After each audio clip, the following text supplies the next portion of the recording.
studies show at how often people at this point of year, they slowly start to drop off. And, you know, one of my favorite quotes, and I know you know this too with Mike Tyson, everyone has a plan until they get punched in the face. So right now, people are starting at this juncture of January, they're feeling that first couple of hits, and your mind naturally wants to go back to those old habits.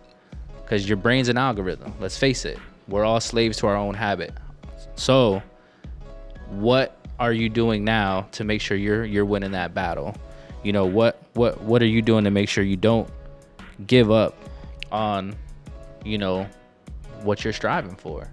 And one of the things that we mentioned in the last episode was the baby steps and setting milestones and having that long-term goal, but then setting those minor goals. I don't even want to call them minor goals, but short-term goals. Yep.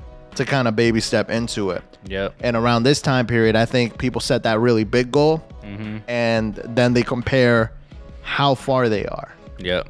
And it's not about that, because if you think about it, for example, when you're driving a car at night, and it's, let's say it's a highway where there's not many cars driving, everything looks dark, and you can only see 6 feet ahead of you. Now, if you only focus on that 6 feet, you're eventually going to get to your destination.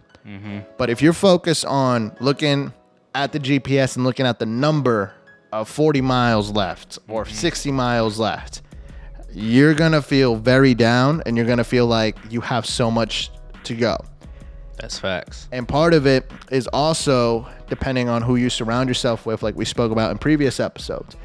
Because around this time of year, you want to align yourself to people that support your vision. Facts. That friends that really are going for their vision as well, and people that really will be there for you when you're having these moments, when you're down, that you can talk to. Because I can go to Nyce when I'm having a really bad day, and me and him, we just hash it out. We talk about it. And that was actually one of the roots from this actual podcast, because me and you were just having these chats.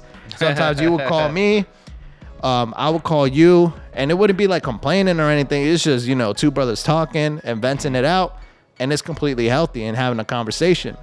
Because one of the things that I actually spoke to you about yesterday is vulnerability.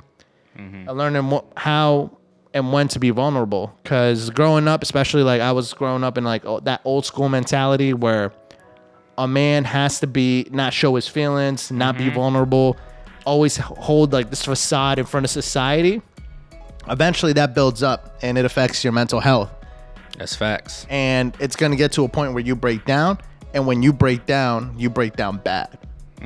So that's one of the things that was actually the premise and the idea of creating this. Not only for men, it's also for women as well, for everyone in society as a whole in our community. So that's one of the reasons why we wanted to make this episode, because especially this time of year, yeah, people are going through it. They're hitting that wall.